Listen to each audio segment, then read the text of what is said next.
Hello everyone, welcome to Prepare. My name is Dimple Nankani and we continue with the geography lectures. ये जो lecture है ये lecture number 13 है आपका। ये लैंडफॉर्म्स की बात कर रहा है। ये वाले लेक्चर और अगले वाले लेक्चर में हम लैंडफॉर्म्स कंप्लीट कर देंगे। अभी वाला जो लेक्चर है that deals with the landforms by the rivers and the landforms by the underground water. पहले रिवर्स के लैंडफॉर्म समझते हैं। रिवर जब हम देखते हैं तो we will study about the erosional landforms, the depositional landforms and meandering को भी हम समझेंगे। पहले हम समझते हैं कि रिवर क्या प्रोसेस करती है और रिवर क्या लैंडफॉर्म्स क्रिएट करती है। If I talk about the river and the landforms, जितने भी आपके इरोजनल लैंडफॉर्म्स हैं वो जनरली आपके बहुत ही स्टीप ग्रेडियंट में मिलते हैं, यानी स्टीप स्लोप में मिलते हैं। तो रिवर बेसिकली स्टार्ट होती है माउंटेनस रीजन पे, then starts flowing towards the plain areas and then finally the river meets the sea. ये river का journey होता है, that river starts somewhere in the mountains and the glaciers then start moving across the mountains, mountains के बाद plains में आती है, plains में आने के बाद finally ये sea को मिलती है। तो जितने भी आप इरोजनल लैंडफॉर्म्स देखते हैं रिवर के, वो जनरली स्टीप ग्रेडियंट के साथ एसोसिएटेड होते हैं। तो जब स्टीप स्लोप होता है, तो रिवर मेजरली इरोजनल वर्क में इन्वॉल्व होती है, और जब जेंटल ग्रेडियंट होता है तो रिवर मेजरली डिपोजिशनल वर्क में इन्वॉल्व होती है, और ऊपर वाले कोर्सेज में रिवर इरोजनल वाले लैंडफॉर्म्स में रिस्पॉन्सिबल होती है। जब स्टीप स्लोप होता है तब ज्यादा इरोजन होता है, डिपोजिशन कम होता है। और इरोजन भी दो टाइप के होते हैं, आपको दो टाइप के इरोजन समझने होंगे। एक होता है वर्टिकल इरोजन, जैसे आप यहाँ देख सकते हैं, यहाँ पे वर्टिकल इरोजन है, और एक होता है साइड वाला erosion, that is lateral erosion. So when you can see that कोई भी रिवर दो टाइप के इरोजन में इन्वॉल्व होती है। One is the lateral erosion and the other is the vertical erosion. Vertical erosion और लैटरल इरोजन में फर्क क्या है, इसको समझते हैं। So let me take an example here. When I talk about a mountain, जब हम किसी माउंटेन की बात करते हैं तो here this is a mountain. Okay, when the river is flowing from a mountain, when a river is flowing from a mountain, when a river is flowing from a mountain, rivers involved in two type of erosion. One is the vertical erosion and the other is the lateral erosion. तो vertical erosion यानी क्या, जो river ये ऐसे vertically erode करती है एक mountain को, और lateral erosion यानी क्या, जो ऐसे erode करती है side में। So vertical erosion is the deep erosion. A lateral erosion is the side-wide erosion. If this is a mountain, and let's say the river is flowing, the river will vertically cut the mountain. This is the vertical one, and would also cut the mountain sidewise. This is the lateral erosions. और हमने देखा कि majorly जो steep slopes होती है तब river erosion में ज्यादा इन्वॉल्व होती है, और जब नीचे आती है तब डिपोजिशन में इन्वॉल्व होती है। और इरोजन दो टाइप के हो सकते हैं, vertical erosion as well as the lateral erosion. जब धीरे धीरे जब रिवर स्टीप स्लोप पे आती है, स्टीप स्लोप को कट करती हुई जाती है और डिपॉजिट करती है, तब रिवर कैसे काम करती है देखते हैं। तो जब रिवर स्टीप ग्रेडियंट से तरफ इरोजन करती है और वर्टिकल इरोजन भी करती है और लैटरल इरोजन भी करती है, तब रिवर धीरे धीरे धीरे स्लोप को क्या बना देगी, जेंटल बना देगी। ठीक है, तो what I am saying is, ऊपर रिवर इरोजन कर रही है, नीचे रिवर सी के पास डिपोजिशन कर रही है। इरोजन दो टाइप के हैं, वर्टिकल इरोजन, लैटरल इरोजन। एकदम स्टीप स्लोप में जब शुरू शुरू में होता है तब वर्टिकल इरोजन काफी बड़ा होता है लैटरल इरोजन के कंपैरिजन में, इसलिए आपकी वी शेप्ड वैली बनती है। मिडिल कोर्स में लैटरल इरोजन और ज्यादा ज्यादा बड़ा होता है वर्टिकल इरोजन से, इसलिए आपकी यू शेप्ड वैली या डीप वी शेप्ड वैली बनती है। और लास्ट वाली स्टेज में तो रिवर डिपोजिशन करती है। तो हम इसको पढ़ते हैं that most of the erosional landforms by the river, जितने भी erosional landforms है by the river, they are associated जब river steep gradient पे flow होती है। steep slope यानी ज्यादा erosion है और less deposition है। और erosion उसमें भी steep slope में क्या है, vertical erosion is more than the lateral erosion। जब धीरे धीरे river steep gradient की तरफ से धीरे धीरे टाइम होता है तो gentle बनाती जाती है, पर erosion चलता रहता है। जैसे जैसे बीच में आती है तो वर्टिकल इरोजन कम हो जाता है और लैटरल इरोजन बढ़ जाता है। तो vertical erosion is reducing and the lateral erosion is increasing धीरे धीरे। और जब रिवर इरोड करती है, जब यहाँ पे पहुंचती है, तो अब रिवर की स्लोप एकदम ही जेंटल हो जाती है, और रिवर अपनी वेलोसिटी, क्योंकि अब स्लोप बची नहीं, तो velocity of the river is also reduces and river is involved in deposition. So if I look at this stage, there are three basic stages. One stage where we say it is a young river, जब river बस अभी आई ही है, this is a young river. In the young river, river is majorly involved in the vertical erosion.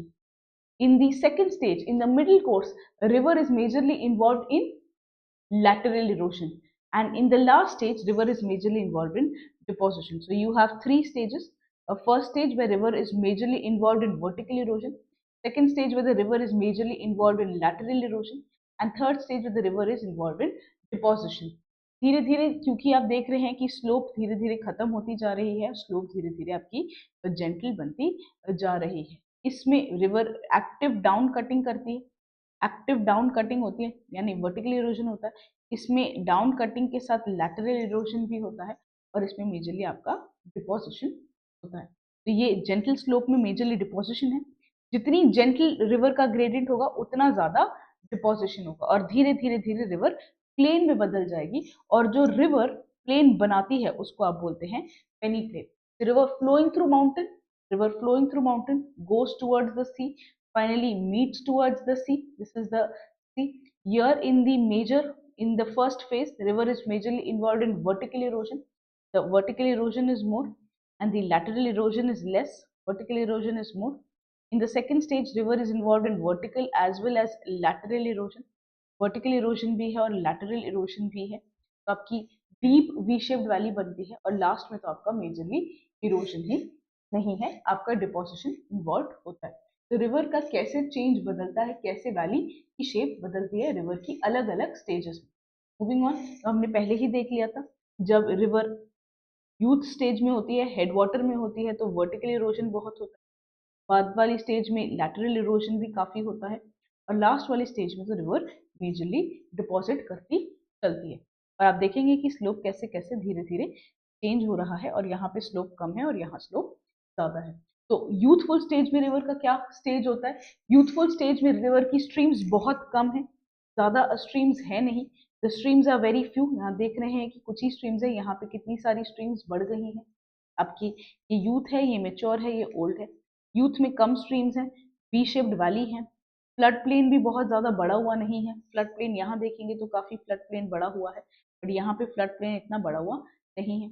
Meandering करती है, but only and only if, meandering तभी करेगी जब surface बहुत ब्रॉड होगा, वरना मियांडर जनरली आपका मियांडर मेच्योर स्टेज में होता है। So meandering is mostly in the mature stage, mostly in the old stage. Young stage में मियांडरिंग ज्यादा नहीं होती है, बट तभी ही होगी जब रिवर के पास ब्रॉड बेस होगा, और वाटरफॉल और रैपिड यहाँ पे एग्जिस्ट करते हैं। यूथ में छोटी रिवर है, कम आपका फ्लड प्लेन है, कम मियांडर करती है, वाटरफॉल है, रैपिड है, और आपका very very शालो V shape valley आपकी बनती है।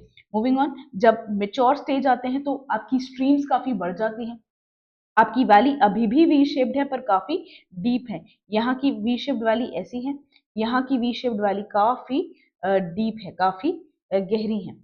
वाइडर फ्लड प्लेन है, फ्लड प्लेन आपका बढ़ जाता है, और वाटरफॉल और रैपिड यहाँ पे डिसअपियर हो जाता है। तो this is your mature stage. When I talk about the old stage, in the old stage the stream is very very gentle gradient होता है, बिल्कुल स्लोप बचा नहीं है, स्टीप नहीं बचा है, ग्रेडियंट काफी आपका जेंटल है। आपका जो रिवर है वो मियांडर करती है फ्रीली फास्ट फ्लड प्लेन में, तो फ्लड प्लेन में रिवर मियांडर करती रहेगी। ओके, उसमें आपके नेचुरल डिवीज होते हैं, ऑक्सबो लेक होते हैं, और आपका जो लैंडस्केप है बस थोड़ा ही है above the sea level, it is just very near to the sea level, तो थोड़ा ही अबव द सी लेवल है, रिवर मियांडर कर रही है, ऑक्सबो लेक हो रहे हैं, नेचुरल डिवीज वगैरह आपके बन रहे हैं। मूविंग ऑन, तो हम इरोजन देख रहे हैं by the river. There can be various type of erosion by the river. You can have abrasion, you can have attrition, you can have hydraulic action। तो हमने देखा रिवर इरोड तो करती है, बट रिवर इरोड कैसे करती है? जैसे हमने डेजर्ट लैंडफॉर्म में देखा था, एब्रेजन यानी क्या, रॉक पार्टिकल्स लैंडफॉर्म को तोड़ रहे हैं, उसको एब्रेजन बोलते हैं। एट्रिशन यानी क्या, जब रॉक पार्टिकल्स खुद में आपके इकट्ठे होते हैं और टूट जाते हैं, उसको एट्रिशन कहते हैं। और हाइड्रोलिक एक्शन यानी क्या, रिवर वाटर अपनी काइनेटिक एनर्जी से लैंडफॉर्म को तोड़ देती है, उसको हम हाइड्रोलिक एक्शन कहते हैं। तो हम रिवर का कोर्स देख रहे थे, यूथफुल स्टेज में, मेच्योर स्टेज में और ओल्ड स्टेज में। what happens in the youthful stage, what happens in the mature stage, and what happens in the old stage। इसके साथ साथ हमने देखा कि रिवर का नेचर क्या होता है कि रिवर इरोड करती है। तो रिवर इरोड कैसे करती है? ये 3 एक्शन से रिवर इरोड करती है, hydraulic action, attrition and you have your abrasion. 3 तरीके से इरोड करती है और वर्टिकल इरोजन, लैटरल इरोजन भी करती है। वर्टिकल इरोजन यानी this is your vertical erosion, river ने कितना वर्टिकली कट किया, एंड जो साइड में होता है उसको आप बोलते हैं lateral erosion. Moving on, we were looking at the erosion by the rivers. As I move on, अब हम landforms देखते हैं, landforms of erosion and landforms of deposition. So if I look at the landforms of erosion, the first basically landform of erosion is the V-shaped valley. ये जो V-shaped valley river बनाती है, इसको आप अलग अलग नाम देते हैं। रिवर आप जनरली देखेंगे जब रिवर यूथफुल स्टेज में होती है, ये आपका माउंटेनस रीजन है, this is the mountains, this is the mountains. As the river is flowing across the mountains, the river will tend to erode the mountain. The river will tend to erode the mountains. So what does the river do? It tends to erode the mountains. So river is now trying to erode the mountains. As it is trying to erode the mountain, it is trying to vertically cut the mountain. So how does the mountain appear like? The mountain now appear like this. This is now broken into this. तो river क्या कर रही है? V shaped valley बनाती है। ये V shaped valley को अलग अलग नाम देते हैं। You have gorge, we have canyon, ये अलग अलग नाम है किसके? वी शेप्ड वैली के। तो गॉर्ज और कैनियन दोनों ही वी शेप्ड वैली हैं, अलग रीजन में अलग नाम देते हैं, इनके कुछ अलग अलग फीचर्स भी होते हैं। तो पहले हम कैनियन को समझते हैं। कैनियन बेसिकली ये वी शेप्ड वैली है, जैसे आप देख सकते हैं ये एक वी शेप्ड वैली है जो कि रिवर ने बनाई है। या तो ये स्ट्रेट हो सकती है या तो ये स्टीप हो सकती है। So it can be straight, इसका स्ट्रेट साइड भी हो सकता है, इसका स्टीप साइड भी हो सकता है। ये काफ़ी स्टीप होती है और ये जनरली टेम्परेट और कूलर रीजन्स में आप कैनियन बोलते हो। जनरली ये आप टेम्परेट रीजन में बोलते हैं। This is your canyon. ये है आपका example of canyon. This is an example of the canyon. This can also be considered, you have vertical, you have steep, you have straight. This is your canyon. अगर हम gorge देखें तो gorge भी almost vertical wall ही है, ये भी steep slope है, ये काफ़ी वाइडर होता है, ये काफ़ी नैरोअर होता है। तो ये वाइडर होता है और ये जनरली आप हॉट और ड्राई क्लाइमेट में बोलते हैं। तो आप हॉट क्लाइमेट में, ड्राई क्लाइमेट में कैनियन कहते हैं, आप हॉट ड्राई क्लाइमेट में गॉर्ज कहते हैं। ये भी स्टीप वॉल की तरह होता है, ये भी वर्टिकल वॉल की तरह होता है और ये भी रिवर ने बनाया होता है। दोनों ही वी शेप टाइप की वैली है, वी शेप वर्टिकल वैलीज हैं। आपको बस इतना पता होना चाहिए कि वी शेप वर्टिकल वैलीज के अलग अलग नाम हैं, जैसे कि गॉर्ज और canyon. This was the first erosional landform, the V-shaped valley called as gorges or the canyon. The erosional landforms, the other erosional landforms you can see is a pothole and the plunge pool. तो दूसरा erosional landform जो हम देख रहे हैं वो है pothole और है आपका plunge pool. So what is a pothole? What is a plunge pool? तो pothole को आप जैसे देखते हैं कि जो गड्ढे होते हैं रिवर बेड में, you can see on the river bed, जो रिवर का बेड होता है, ये रिवर है, ये उसका बेड है. This is how the river is flowing. As the river flows, this is the bed of the river. This bed of the river can have some hole. इसके अंदर कुछ होल हो सकता है और ये होल जो है, ये if this is the entire bed, this is the entire bed. The bed of the river can have certain holes and these holes are called as what? These holes are called as the pothole. तो ये river के गड्ढे, river के bed पे जो गड्ढे होते हैं उसको आप potholes कहते हैं। तो ये गड्ढे होते क्यों हैं, बनते क्यों हैं, ये अब हम समझते हैं। तो यार इफ यू लुक एट, जब रिवर चल रही है, जब रिवर किसी बेड पे चलती है तो रिवर अपने साथ कुछ रॉक्स लेके चलती है। तो river when it is coming, it is taking some rocks और ये जो रॉक्स हैं ये क्या करेंगे, ये रॉक्स आपके रिवर फ्लोर को, ये रिवर का बेड है, रिवर इस पे चल रही है, रिवर कुछ रॉक्स लेके चल रही है, रॉक्स ने रिवर पे गड्ढे बना दिए। और ये गड्ढे क्यों बनाए? क्योंकि ड्रिल कर रहा है, रॉक इस बेड को ड्रिल कर रहा है, रॉक इस बेड को ड्रिल कर रहा है। तो रिवर कुछ रॉक्स लेके चल रही है, ये रॉक्स आपके रिवर बेड को ड्रिल करते हैं, ड्रिल करते हैं और ड्रिल करते हैं, उससे क्या हो जाता है, आपके कुछ गड्ढे बन जाते हैं। इन गड्ढों को हम क्या कहते हैं? इन गड्ढों को हम पॉट होल कहते हैं। तो you can look at your, ये फिगर आपको काफी अच्छे से क्लियर हो जाना चाहिए कि ये फिगर बता क्या रहा है। ये यहाँ पे एक गड्ढा है, ये गड्ढा आपको रिवर का पॉट होल बना रहा है। What is happening on the Rocky bed, जो रिवर का रॉकी बेड है, कुछ डिप्रेशंस होते हैं, उस हम डिप्रेशंस को पॉट होल्स कहते हैं। These depressions are called as pot holes. ये क्यों बनता है? ये एब्रेजन के कारण बनता है कि यहाँ पे किसी रॉक ने रिवर के इसमें गड्ढे कर दिया, एब्रेड कर दिया, अब रिवर का बेड ऐसा हो गया।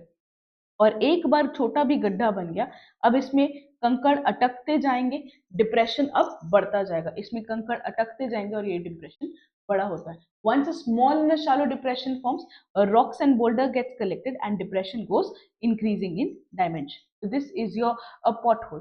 अब हम प्लंज पूल समझते हैं। प्लंज का मतलब गिरना, प्लंज का मतलब to take something, to dive into something.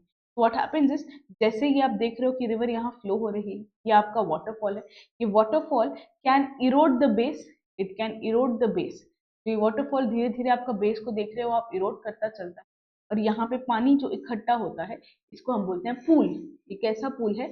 ये है प्लंज पूल, क्योंकि रिवर यहाँ पे क्या कर रही है, रिवर यहाँ पे प्लंज ले रही है।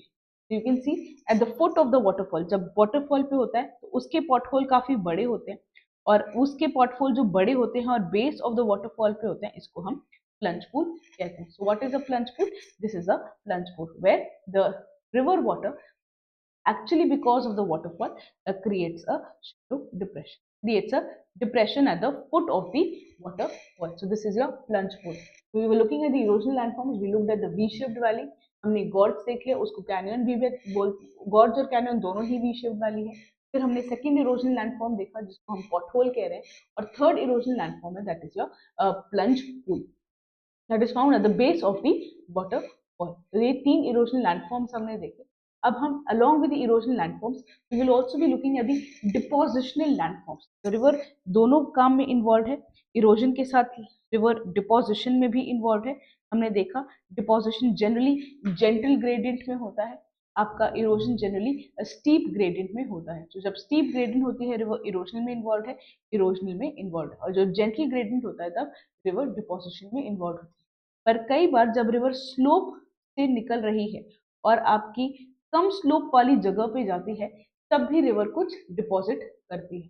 आप यहाँ डायग्राम से समझ सकते हैं कि देखिए ये river, the river was flowing like this through the mountain and then river when it reaches the mountain foot, जब ये माउंटेन के फुट पे पहुंच जाती है, रिवर ऐसे आ रही थी, जब ये माउंटेन के फुट पे पहुंच जाती है तब ये रिवर यहाँ पे क्या करेगी, चलिए देखते हैं। तो यहाँ पे देख रहे हैं कि रिवर माउंटेन के फुट पे आ गई, तो रिवर जब माउंटेन के फुट पे आ गई तब रिवर अपना डिपोजिशन चालू कर देगी। ऐसा क्यों होता है? सपोज ये रिवर है, river is from the mountain, flowing from the mountain, तो इसकी स्लोप काफी ज्यादा है। जब इसकी स्लोप काफी ज्यादा है तो क्या हो रहा है, ये अपने साथ रॉक्स को लेके चलती है, ये अपने साथ पेबल्स को लेते हुए चलती है। बट जब ये फुट हिल पे आ जाती है, जब ये फुट हिल पे आ जाती है तब रिवर के पास इतनी कैपेसिटी नहीं होती है, क्योंकि स्लोप क्या हो गई, अब जेंटल हो गई, स्लोप जेंटल हो गई तो रिवर के पास अब क्या होगा, कैपेसिटी नहीं होगी टू कैरी दोस रॉक्स। तो रिवर वो रॉक्स को कैरी नहीं करेगी और रिवर वो रॉक्स को अब वो फुट हिल्स पे क्या करेगी, जमा कर देगी। ये जमा कर देगी, इसको हम क्या कहते हैं, इसको हम अलूवियल फैन कहते हैं। We look at north plain की जो शुरुआत होती है वो किससे होती है, भब्बर से होती है। भब्बर क्या होता है, ये जो रॉक्स जो रिवर आपके हिमालय के फुट हिल्स पे डिपॉजिट कर देती है, बड़े बड़े बड़े रॉक्स जो हिमालय की फुट हिल पे रिवर जमा करती है, उसको हम अलूवियल फैंस भी कहते हैं। तो आपका सेकेंड इरोजन डिपोजिशनल लैंडफॉर्म पे हम आए हैं। डिपोजिशनल में पहला important depositional landform is your alluvial fan, first one. Alluvial fan क्या होता है, जब स्ट्रीम हायर लेवल से ब्रेक करती है a foot slope of the gentle gradient. So river is from the high slope coming to the gentle gradient, और बहुत सारा कोर्स यानी बड़ा बड़ा load is carried by the streams and this load becomes too heavy to be carried over gentle gradient. River cannot carry them over gentle gradient and it gets dumped in the form of the alluvial fan, right? Stream जो होती है, जो alluvial fan बनाती है, वो अपना channel maintain नहीं करती हैं और वो डिस्ट्रीब्यूटरीज में बदल जाती हैं। As you can see the rivers they cannot maintain their channel and the rivers get distributed into various narrow channel called as the distributaries. ये जो अलूवियल फैन होते हैं इनके अलग अलग कैरेक्टरिस्टिक्स होते हैं, ये ह्यूमिड एरिया में अलग कैरेक्टरिस्टिक्स होते हैं और इनके जेंटल आपके ड्राई एरियाज में अलग कैरेक्टरिस्टिक होते हैं। तो हम अलूवियल फैन का क्या कैरेक्टरिस्टिक्स होता है, in the dry areas, in the dry areas and in the humid areas. So what happens in the humid areas, they are spread out. ये काफी spread out होते हैं क्योंकि पानी इनको दूर तक लेके जाता है, तो ये काफी spread out होते हैं. But in the dry areas इनका स्लोप बहुत ज्यादा होता है और ये बहुत spread out नहीं होते. They are not as much spread out. They are not as much spread out. So alluvial fan in humid areas इनका लो कोन होता है. ये देखो, ये कोन का स्टीप ज्यादा नहीं है, ये लो कोन है और इनका जेंटल स्लोप है. इनका स्लोप जो है वो काफी जेंटल है. एंड ये हाई कोन की तरह काम करते हैं, ये हाई कोन की तरह दिखते हैं with steep slope in the arid and the semi arid climate. Semi arid और एरिड क्लाइमेट में इनका स्टीप स्लोप होता है.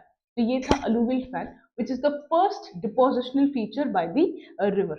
Moving on to the second important depositional landforms, that is called as natural levee. इसको समझ, natural levee and river terraces. तो पहले हम रिवर टेरेस देखते हैं और फिर हम नेचुरल लीवी देखेंगे. तो पहले आप रिवर टेरेसेस को देखें. ये रिवर टेरेसेस बेसिकली दोनों चीजों के कारण बन रहा है, इरोजन और डिपोजिशन दोनों के कारण बन रहा है. बेसिकली क्या हो रहा है, ये रिवर है, ये रिवर है, ये रिवर का बैंक है, ये रिवर का बैंक है और रिवर का बेड है. ये रिवर का बेड है, यहाँ से रिवर फ्लो कर रही है. यहाँ पे यानी रिवर सी पे फाइनली मिल रही है, यानी यहाँ पे सी थी और रिवर यहाँ पे सी को मिल रही है और ये फाइनल रिवर का लैंडस्केप था. अब समझो, फॉर सम रीजन आपका सी का लेवल नीचे आ जाता है या लैंड का लेवल ऊपर आ जाता है. तो यहाँ पे अब सी लेवल आ गई. समझो, ये was, this was sea level 1, this is sea level 2. अब रिवर का तो काम ही होता है सी लेवल को मिलना. तो अब रिवर क्या करेगी, अपने ही बेड और अपने ही बैंक को इरोड करने लगती है. तो रिवर अपने ही बेड को अब इरोड करेगी. तो जैसे सी लेवल नीचे हुआ, सी लेवल आया, अब सी लेवल नीचे होने के बाद रिवर ने अपने ही बेड और बैंक को इरोड कर दिया.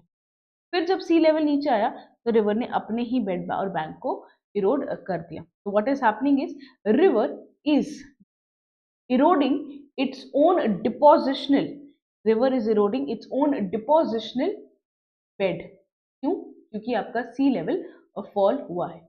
इसके कारण क्या हुआ, आप देखोगे कि आपकी रिवर के बैंक के अलोंग, रिवर के बैंक के along this becomes bank 1, this becomes bank 2, this becomes bank 0, this is bank 0, this is bank 1, this is bank 2.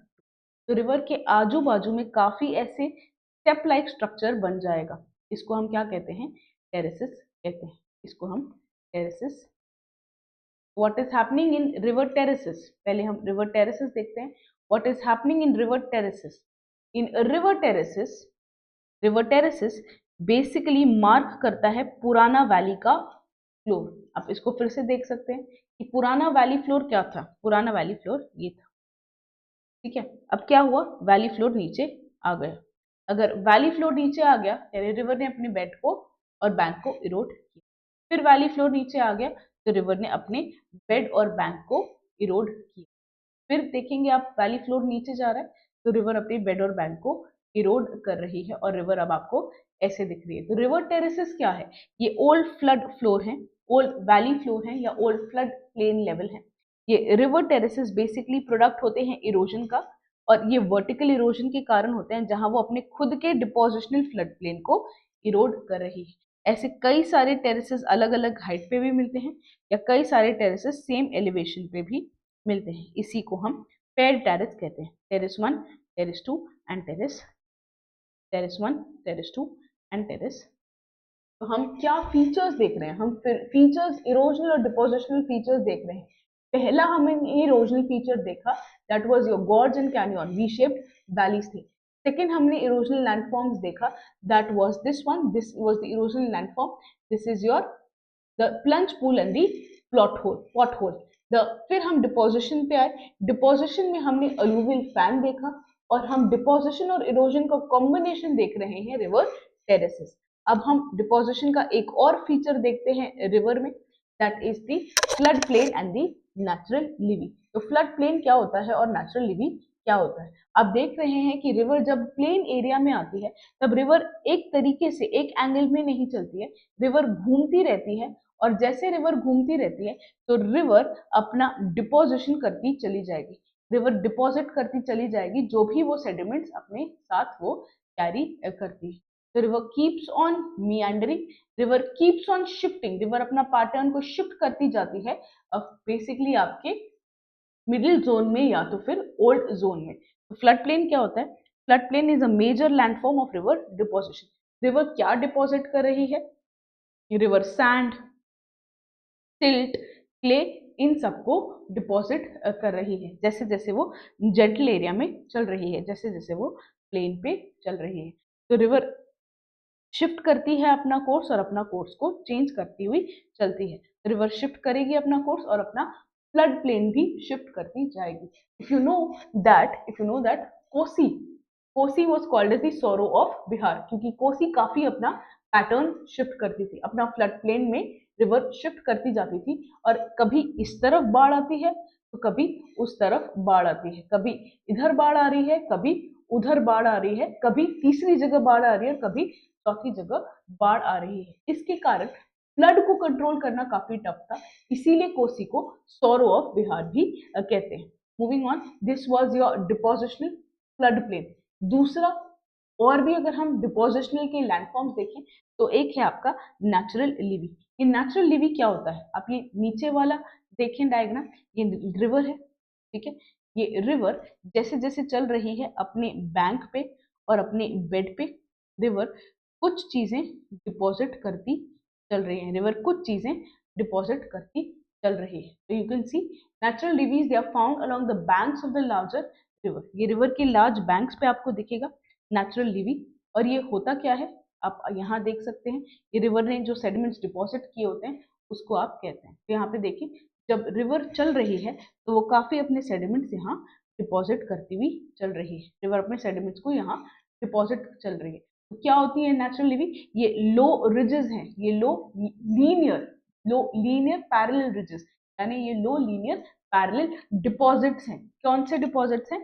Course deposits. कहाँ मिल रहे हैं? रिवर के बैंक के ऊपर मिल रहे हैं। तो रिवर के बैंक के ऊपर आप काफी सारे डिपॉजिट्स देखते हैं, इसको आप नेचुरल लिवी कहते हैं। आप ये फिगर भी देख सकते हैं नेचुरल लिवी का। तो course deposits that is found along the bank of the river, course deposit that is found along the bank of the river is natural Levi. और ये जब नेचुरल लिवी आपको मियांडर के पास मिलता है, जब रिवर मियांडर कर रही है, जब आपको मियांडरिंग रिवर में मिलेगा तब आप इसको पॉइंट बार कहते हैं। Point bars are nothing but in natural levees आपको जो मियांडरिंग पे मिलता है, इसलिए इसको आप मियांडर बार भी कहते हो। आपको मियांडरिंग बार भी इसी को आप कहते हैं। ये नेचुरल लिवी ही है जो रिवर के मियांडर वाले कर्व में मिल रहा है। हम इरोजनल लैंडफॉर्म्स देख रहे थे और डिपोजिशनल लैंडफॉर्म्स देख रहे थे। डिपोजिशनल लैंडफॉर्म में एक बहुत ही फेमस डिपोजिशनल लैंडफॉर्म है जो कि है डेल्टा। तो आप सब जानते हैं कि इंडिया में हमारे यहाँ पे गंगा का डेल्टा है, ब्रह्मपुत्र का डेल्टा है, कृष्णा का डेल्टा है, गोदावरी का डेल्टा होता है। ये डेल्टा होता क्या है? Delta is basically a triangular shape, mostly triangular shaped deposits done by the river. So generally triangular shaped deposits done by the river is called as delta. ये कहाँ होता है? जब रिवर सी के पास मिलती है तब ये बनता है। तो ये अलुवियल फैन के जैसा ही है, बस ये कोस्ट के पास बनता है। रिवर जब सी को मिलने जा रही है, जब यहाँ पे आपका लेट्स से एक एग्जांपल बे ऑफ बंगाल को मिलने जा रही है, तब आपका स्लोप बहुत ही जेंटल होता है, रिवर अपने डिपॉजिट्स करती चली जाएगी अपने सेडिमेंट्स। तो जो भी लोड रिवर कैरी कर रही है वो डंप होता है सी में, और अगर लोड नहीं कैरीड है फार इनटू द सी तो वो एक कोन की तरह एक्यूमुलेट कर लेगा। ये इसको हम डेल्टा कहते हैं। जो कोन की तरह रिवर जब सी को मिलती है वो डिपॉजिट्स होते हैं। ये डेल्टास अलग अलग टाइप के हो सकते हैं। आर्क्यूएड, बेसिकली आर्क के फॉर्म में अगर आपका डेल्टा बना है तो। एक कस्पेड, जब आपका पाइनी या पॉइंटेड बना है तो। यहाँ पे जैसे आप देख सकते हैं ये है कस्पेड, ये आपका पॉइंटेड फॉर्म में बना है आपका डेल्टा। और एक होता है बर्ड फुट डेल्टा, जो कि बर्ड के फुट के फॉर्म में आपका डेल्टा बना है। और ये है आपका आर्क्यूएड डेल्टा। ये आर्क्यूएड डेल्टा है नाइल डेल्टा। आपका कस्पेड डेल्टा है जो कि दांत के जैसे होता है, कस्प के जैसे होते हैं। इसको आप, इसका एग्जाम्पल है एब्रो रिवर डेल्टा, और जो बर्ड फुट के समान होता है उसको आप मिसिसिपी डेल्टा कहते हैं। हमने देखा ट्रायंगुलर शेप डिपोजिशन, जब रिवर सी को आके मिलती है तब वो डेल्टा बनता है। और डेल्टा में आपके जो सेडिमेंट्स होते हैं वो पहले आपके कोर्स सेडिमेंट्स होते हैं, बिग सेडिमेंट्स जमा होते हैं, और जैसे जैसे आप सी के पास जाते हो तो आपके सेडिमेंट्स बहुत ही फाइन होते जाते हैं। Sediments goes on becoming fine. So unlike in the alluvial fan, deposits in the delta, they are clearly stratified: coarse, fine, and further fine. The coarse settle out first. The finer, like silt and clay, they are carried out into the sea, and it grows as the delta grows. जो river की distributary है वो भी अपनी delta की size में बढ़ती जाती है। You can see this is your delta. जैसे डेल्टा रिवर आपका, जैसे जैसे रिवर सेडिमेंट्स डिपॉजिट करती जा रही है वैसे वैसे रिवर आपका डिस्ट्रीब्यूट होती जा रही है। जैसे जैसे रिवर सेडिमेंट्स डिपॉजिट करती जा रही है वैसे वैसे रिवर आपका सेडिमेंट्स डिस्ट्रीब्यूट करती जा रही है। तो this is your delta, a triangular shaped deposition where the rivers, they are getting distributed. river distribute, river टूटती जा रही है, river distribute अपना अलग अलग होती जा रही है जैसे जैसे वो सेडिमेंट्स डिपॉजिट कर रही है। और ये ट्रायंगुलर शेप को आप डेल्टा कहते हो। ये वेल स्ट्रैटिफाइड होता है, ये अलग अलग शेप में मिल सकता है, cuspate, arcuate, you can have the bird foot delta और कुछ उसके example. So this was the erosional and the depositional features by the river. In the erosional, we saw V-shaped valley, we saw pothole, we saw plunge pools. In the depositional, we saw alluvial flank, delta. We also saw your, what do we say, the river terraces, natural levees, and the point bars. तो ये आपके कुछ इरोशनल and the depositional landforms थे। अब एक special pattern है जो river follow करती है जिसको आप रिवर मियांडर कहते हैं। व्हाट इज रिवर मियांडर, इस डायग्राम की और इस वीडियो की मदद से समझते हैं। रिवर मियांडर क्या होता है यहाँ से आप समझ सकते हैं। तो ये रिवर अपने पहाड़ों से आ रही है, रिवर वर्टिकली इरोड कर रही है, रिवर इरोड करने के बाद जब प्लेन्स में आती है तो रिवर मियांडर करती है। यहाँ पे आप देख रहे हैं पहाड़ों से निकलती हुई रिवर अब ये मियांडर करने चलेगी। यहाँ पे कैसे मियांडर करती है देखिए, यहाँ रिवर पहुंची है प्लेन्स एरिया में, प्लेन एरिया में देखो रिवर अब येलो कलर जो दिखा रहे हैं ये आपकी रिवर है। This yellow colour is river and the river is now meandering. Why does the river मियांडर? River कभी भी स्ट्रेट नहीं चलती है, रिवर की टेंडेंसी होती है मियांडर करने की। टाइम के साथ कोई भी डिस्टर्बेंस के साथ रिवर मियांडर करती चली है।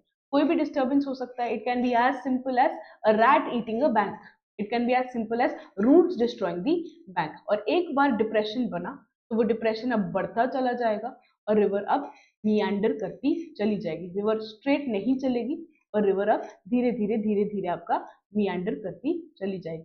जैसे रिवर मियांडर करती है, जैसे रिवर मियांडर करती है तब रिवर क्या लैंडफॉर्म्स बनाती है, चलते हैं अब आगे देखते हैं।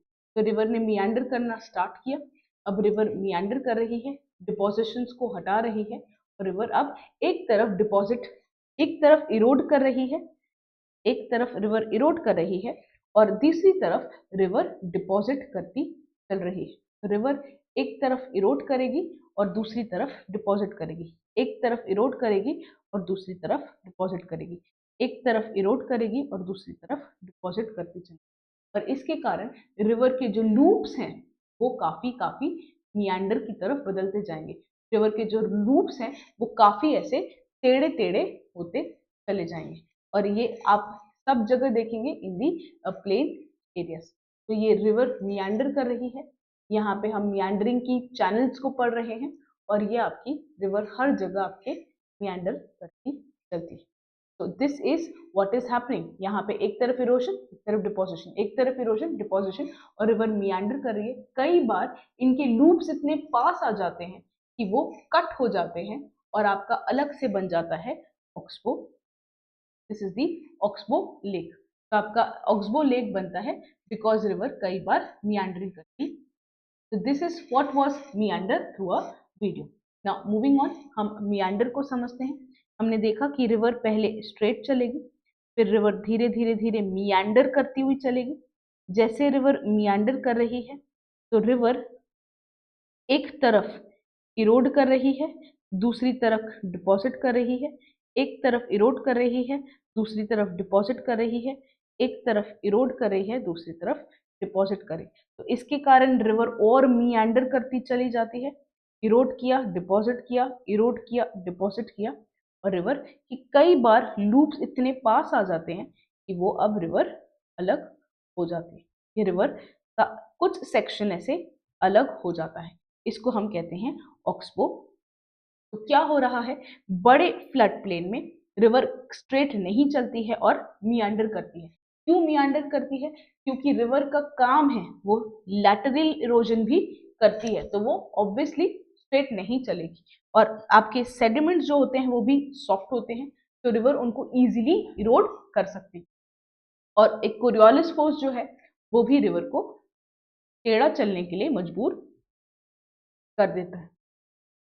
मियांडर के कारण आपकी कर्वेचर्स बनते हैं, और कर्वेचर जब आपका बनते हैं, ये कर्वेचर डीपन होते जाएंगे, धीरे धीरे धीरे कर्वेचर डीपन होते जाएंगे, धीरे धीरे कर्वेचर आपके बढ़ते जाएंगे, ये कर्व काफी कर्व होता जाएगा। और क्योंकि आपका एक तरफ डिपोजिशन हो रहा है और एक तरफ आपका इरोजन हो रहा है, एक तरफ आपका डिपोजिशन हो रहा है और दूसरी तरफ आपका इरोजन हो रहा है, फिर डिपोजिशन हो रहा है, फिर इरोजन हो रहा है, फिर डिपोजिशन हो रहा है, फिर इरोजन हो रहा है, फिर डिपोजिशन हो रहा है, फिर इरोजन हो रहा है। तो आपका डिपोजिशन है along the concave bank, concave bank में आपका डिपोजिशन है, और कॉन्वेक्स बैंक में आपका आपका इरोजन है। तो एक्टिव डिपोजिशन है आपका एक तरफ, दूसरी तरफ आपका एक्टिव इरोजन है। इसके कारण बड़े बड़े लूप्स बनेंगे और आपके ऑक्सबो लेक बन जाएंगे। तो this is what is happening along the cut off face, along the cut-off bank, you have deposition and you have erosion along the concave on the there is active deposition along the cut-off bank, and there is undercutting, that is erosion along the convex bank. ये इतना important नहीं है कि convex और concave कौन सा bank है और वहां पे क्या हो रहा है। What is more important कि river meander क्यों कर रही है, एक तरफ erosion है और एक तरफ deposition। This is what is called as meandering, और meandering किसका feature है? Meandering is a feature of river. It is a feature of mature stage and the old age stage. And Oxbow Lake is one of the result of the meandering of the river. इतना भी अगर आपको पता है तो आपको काफी अच्छे से आप टैकल कर सकते हैं। इसके बाद हम दूसरे लैंडफॉर्म पे आते हैं, which is your karst topography. In the karst topography यानी क्या, जब आपका ग्राउंड वाटर इरोड करने लगता है तब आप जो पर्टिकुलर टोपोग्राफी बनती है उसको आप कार्स्ट टोपोग्राफी कहते हैं। तो ये है आपका आपका सरफेस वाटर अंडरग्राउंड जाएगा और काफी सारे लैंडफॉर्म्स बनाएगा, इसको आप बोलेंगे कार्स्ट टोपोग्राफी। कार्स्ट टोपोग्राफी के लिए ये कार्स्ट टोपोग्राफी ऊपर से कई बार ऐसी दिखती है, ये है आपका लाइमस्टोन पेवमेंट, बिल्कुल इरेग्युलर शेप दिखती है। और अब ये होती क्या है और इसके फीचर्स क्या हैं। कार्स्ट टोपोग्राफी बनने के लिए कुछ आपको स्पेशल फीचर्स लगेंगे, features like you would need water table below the limestone. तो अगर आपका ये रॉक्स है, ये लाइमस्टोन रॉक्स है, तो आपको water table below the limestone rocks चाहिए। क्यों? तभी ही तो आपका ये इसीलिए चाहिए, तभी ही तो अगर आपके ये रॉक्स हैं तो आपको water table, this is your ground water table, you want it below the rocks, only then, अगर ground water table below the rocks होगी only then the surface water can erode the rocks, surface water can become a part of the underground water, क्योंकि underground water आपकी ground water table तक जाएगा और फिर ये rocks को इरोड करेगा। तो first condition is water table below the limestone. You also need huge thick bed of limestone, तो आपको लाइमस्टोन का बेड चाहिए, एक लाइमस्टोन का बेड चाहिए, उसके नीचे ग्राउंड वाटर टेबल चाहिए ताकि सरफेस वाटर अंदर जाए, ग्राउंड वाटर बने और इस लाइमस्टोन को इरोड करे। और अंदर जाने के लिए आपको रॉक जॉइंट्स चाहिए, और ये सब तभी ही पॉसिबल है जब एरिड और सेमी एरिड क्लाइमेट है, क्योंकि अगर आपका ह्यूमिड क्लाइमेट है तो पूरा का पूरा लाइमस्टोन रॉक डिसॉल्व हो जाएगा। आपको एरिड क्लाइमेट चाहिए, सेमी एरिड क्लाइमेट चाहिए, ताकि पूरा का पूरा लाइमस्टोन रॉक डिसॉल्व नहीं हो और ग्राउंड वाटर सफिशिएंटली अपना काम कर सके। Ground water can do it's sufficient work this is the bed, this is the limestone. You have the surface runoff, the surface river, it goes inside, becomes groundwater, erodes this rock and creates various karst topography. तो आपको limestone rock चाहिए, उसमें joints चाहिए ताकि पानी अंदर जाए, water table, ground water table below चाहिए ताकि ग्राउंड वाटर बन सके, और ये सेमी एरिड चाहिए वरना ये पूरा का पूरा लाइमस्टोन रॉक डिसॉल्व हो जाएगा। तो ये कुछ कंडीशंस है for the karst topography. Karst topography काम कैसे कर सकता है, आप ये जीआईएफ देख सकते हैं। दैट सरफेस वाटर है, सरफेस वाटर नीचे जाएगा, ये रॉक्स के जॉइंट्स के थ्रू नीचे जाएगा और ये इसको पूरे इसको लोड करेगा। तो हम क्या बोलेंगे, ये आपकी कार्स्ट टोपोग्राफी होगी। तो सरफेस वाटर परकुलेट करता है रॉक्स में जो कि थिनली बेड है और जॉइंटेड है, नीचे जाने के बाद ये हॉरिजॉन्टली फ्लो करेगा, हॉरिजॉन्टल फ्लो करने के बाद ये रॉक्स को इरोड करेगा। ये सब जगह आपको नहीं मिलता है, सारे रॉक्स में ये काम नहीं करता है, ये स्पेशली लाइमस्टोन वाले रीजन में काम करता है। लाइमस्टोन रॉक क्योंकि डिसॉल्व हो जाता है, वो कैल्शियम कार्बोनेट में रिच है और वो डिसॉल्व हो जाता है जब भी आपका कोई केमिकल प्रोसेस होता है। किस प्रोसेस से डिसॉल्व होता है, process like solution and precipitation. तो यहाँ पे केमिकल वेदरिंग होती है और ये कार्बोनिक एसिड जब बनता है तब ये डिसॉल्व होना स्टार्ट हो जाता है। This was the karst and the ground water. ये कैसे काम करता है आप देखिए, ये रेन वाटर है, इसमें कार्बोनिक एसिड है और इसने रॉक को ऐसे डिसॉल्व कर दिया। हमने साइंस में 8th क्लास में एक्सपेरिमेंट किया था कि जब आपने सैंड के बीच में एक लाइमस्टोन रॉक रखा था और आप यहाँ से आप एसिड दे रहे थे और ये लाइमस्टोन रॉक ऐसे डिसॉल्व हो गया था। इसके कारण क्या होता है, कई सारे आपके ऐसे होल्स बनते हैं। तो ये होल्स बनते हैं, ये आपका इंस्टेबिलिटी क्रिएट कर सकते हैं ऑन द सरफेस। आप यहाँ देख सकते हो कि ये पूरी की पूरी कार अंदर चली गई क्योंकि आपका एक गड्ढा बन गया था। गड्ढा क्यों बना है, through the process of a solution, through the process of solution, through the process of dissolution. So there's a process of dissolution of the rocks, there's a process of the solution of the rocks. So this is what is happening in the karst topography. If I move on, if I talk about what are the erosional landforms formed in the karst topography, आपके erosional landforms हैं swallow holes, आप देख सकते हो swallow hole, थोड़ा सा आपका dissolution हुआ और गड्ढा बना, बड़ा सा आपका जब बन गया उसको बोलोगे सिंक होल। कई बार ये हो सकता है कि अंदर से भी डिसॉल्व होता हो और ये पूरी का पूरा ऊपर कोलैप्स हो जाए, इसको बोलोगे कोलैप्स सिंक। तो ये केव बन जाएगा और कोलैप्स सिंक बनेगी। तो ये है सिंक होल, ये है उवाला या वैली सिंक्स या सिंक होल, और आपका डोलाइन भी है। ये अलग अलग नाम है, swallow hole, sinkhole, doline, ये सब अलग अलग नाम है, बट ये चीज सेम ही है कि इरोजन हो रहा है, केमिकल वेदरिंग हो रही है। आपका इरोजन और केमिकल वेदरिंग होने के कारण जो गड्ढे बनते हैं अलग अलग डायमेंशंस में, अलग अलग जगह पे अलग अलग नाम देते हैं। हमारे लिए क्या पूछेगा, हमारे लिए ये पूछेगा कि ये फीचर किसका है। तो इरोजनल लैंडफॉर्म है ये किसका, कार्स्ट का। छोटे से मीडियम साइज के जो डिप्रेशन है उनको स्वॉलो होल कहते हैं। सिंक होल का जो है, उनका सिंक होल का सर्क्यूलर होता है टॉप में और नीचे सिलेंडर के शेप में हो जाता है, ठीक है। तो ये सिंक होल है, sinkhole is circular at the top, funnel shaped at the bottom. Sinkhole पहले सोल्यूशन के कारण बनते हैं। कई बार ऐसे होता है कि आपका रूफ ऐसे कोलैप्स हो जाए तो उसको आप कोलैप्स सिंक या डोलाइन करोगे। जब डोलाइन और भी बड़ा हो जाता है तो आप उसको वैली सिंक या उवाला कहते हैं। डोलाइन और भी बड़ा होता है तो basically sinkhole, sinkhole पहले पहले आपका स्वॉलो होल, स्वॉलो होल से आपका बना है सिंक होल, सिंक होल से बना है आपका डोलाइन, डोलाइन से बना है उवाला, और ग्रेजुअली पूरा का पूरा लैंडफॉर्म बहुत ही इरेग्युलर हो जाता है, उसको आप बोलते हो लाइमस्टोन पेवमेंट। यहाँ देख सकते हो लाइमस्टोन पेवमेंट बहुत ही इरेग्युलर सा है, बिल्कुल इसमें कहीं पे इरोजन है, कहीं पे खड़ा है, कहीं पे इरोजन है, कहीं पे खड़ा हुआ है। तो ये है लाइमस्टोन पेवमेंट। आप अलग अलग तरीके से देख सकते हैं इस, you have sinkhole, you have swallow hole. तो ये है आपका sinkhole, this is the sinkhole. ये जब और थोड़ा बड़ा हो गया तो डोलाइन हो गया, और छोटा था तो सोल्यूशन होल था, और थोड़ा बड़ा हो गया तो आपका उबाला हो गया। देखो ये सोल्यूशन है जो पैन की तरह दिख रहा है, इसलिए पैन कहते हैं। अगर इसमें क्ले लग जाए तो यहाँ पे लेक बन जाएगा, उसको आप कार्स्ट लेक कहेंगे। ये सब सिर्फ अगर आपसे कभी पूछ लिया तो यही पूछेगा swallow hole, sinkhole, uvala, doline are related to what? They are related to karst topography. Moving on, हम depositional landforms देखते हैं karst topography का. Depositional landforms of the karst topography.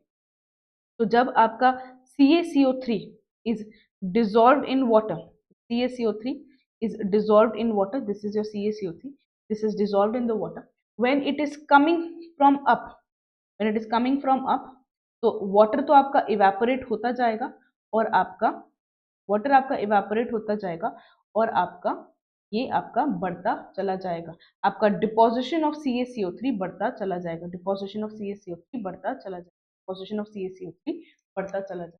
तो जो ऊपर से हैंग करता है उसको हम कहते हैं स्टैलिक्टाइट, जो नीचे से आता है उसको कहते हैं स्टैलिग्माइट. C फॉर सीलिंग, तो जो सीलिंग में है वो स्टैलिक्टाइट. G फॉर ग्राउंड, जो ग्राउंड में है वो है स्टैलिग्माइट. जब दोनों इवेंचुअली मर्ज करते हैं तब आप उसको बोलते हो a pillar. Then you call this as the a pillar. Okay, so what is stalactite, what is stalagmite? Stalactite basically hang करते हैं, ये ब्रॉड होते हैं बेस में और नीचे नीचे टेपर करते हुए जाते हैं. स्टैलिग्माइट जो होते हैं वो फ्लोर से राइज करते हैं और धीरे धीरे ये ऊपर की तरफ जाते हैं.